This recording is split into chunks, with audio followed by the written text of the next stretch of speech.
Hi, everyone. Welcome to class. Today we're going to be talking about Chapter 12. We just talked about Chapter 11.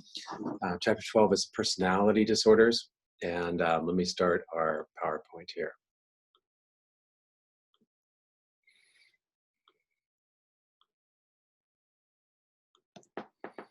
So when we talk about personality are these enduring traits that we have. Sometimes they're called characteristics of our personality that we have. These traits are across all situations or most situations. We act the same. Some of the bigger traits are introversion or extroversion. We can see that. We want to talk a little bit about diagnosing personality disorders and the three different clusters, cluster A, B, and C. So again, our textbook definition of a personality disorder is an enduring pattern of inner experience and behavior that deviates markedly from the expectations of the individual's culture. So we need to make sure that we're dealing within these traits within the culture and the family that the person has grown up in and is living in. These traits are pervasive and inflexible, or not very flexible.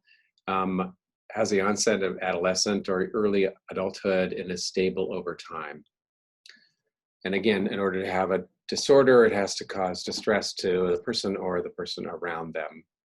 The DSM-5 puts these personality disorders into three clusters. Cluster A is the odd or eccentric personalities. Cluster B is the dramatic or emotional or erratic personalities disorders. And the cluster C is the anxious or fearful personality disorders. Let's talk about the odd or eccentric disorders. This is paranoid personality disorder, schizoid and schizotypical personality disorder. There are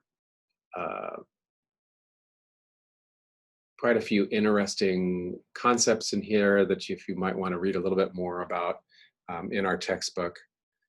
But the paranoid personality disorder is basically a distrust of and suspiciousness of others a lot of the time, thinking that other people are really not have their best interests in mind or are trying to spy on them, and become very distrustful of those around them. And again, this is pervasive for them across a lot of people across time. The schizoid personality disorder is a pattern of detachment from social relationships and a restriction in the range and emotional expression in interpersonal settings.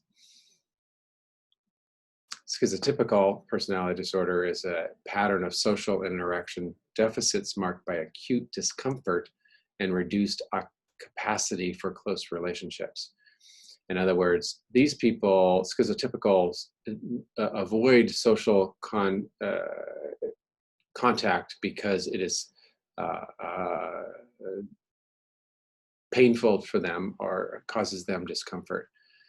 Whereas in the previous slide, the schizoid personality just doesn't have any interest in having relationships at all. They are just disinterested.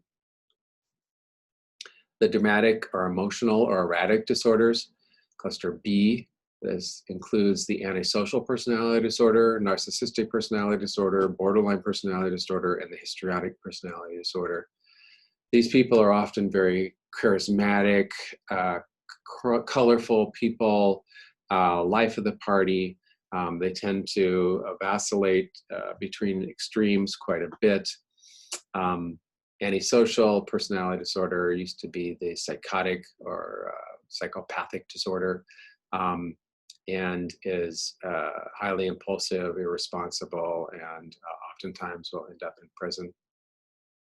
The narcissistic personality disorder is basically they feel that they are the best of everything. They have a great need for admiration. They lack empathy for others.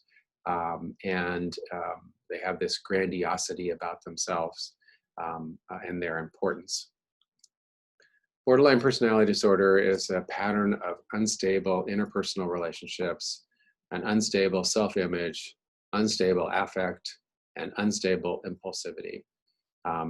There's rapid fluctuating between the symptoms between anger, depression, anxiety.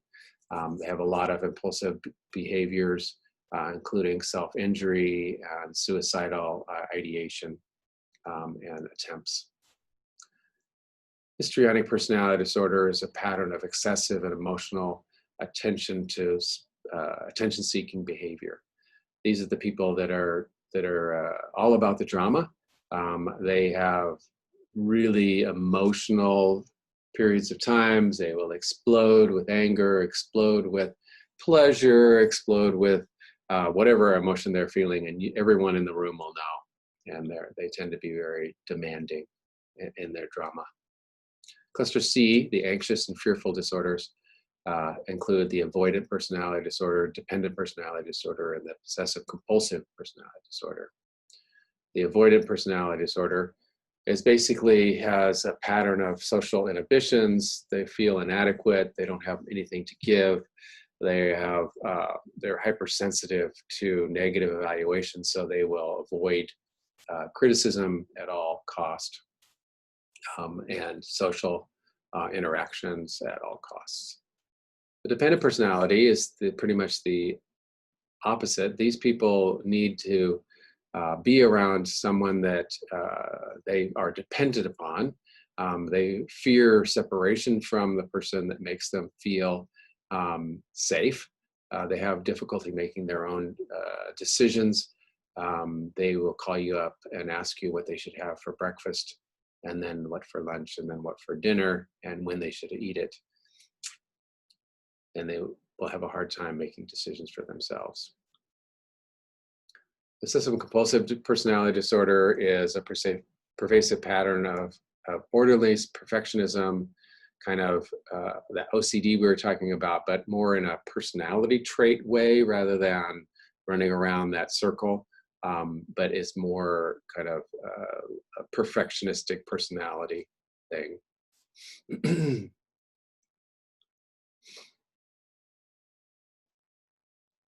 When we're looking at personality, there's the 5-factor model, which is often seen as the big 5 theory, which you can look up. It's in our book and also all over the internet. Includes neuroticism or worry, extroversion or kind of seeking energy from being with people, openness to experience, kind of somewhat risky behavior or more risky behavior, agreeableness, and conscientiousness. We take all of these 5 characteristics and we can measure them using inventories and kind of measure it in a dimensional approach to a person's personality. Here we see the kind of percentages of Americans that meet the criteria for personality disorders.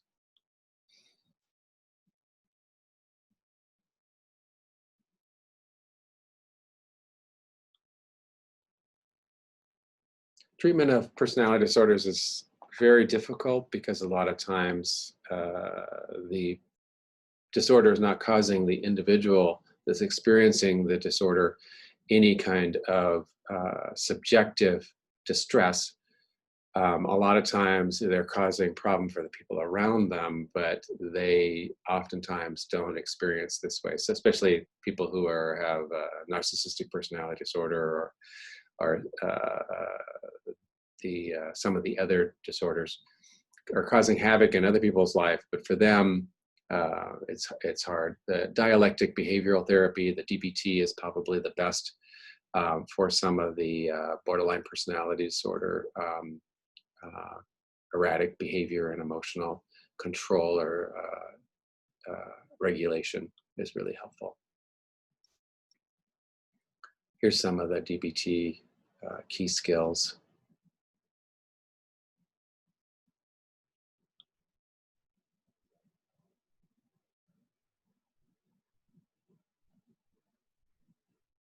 Sometimes we will use mood stabilizers to help people with personality disorders kind of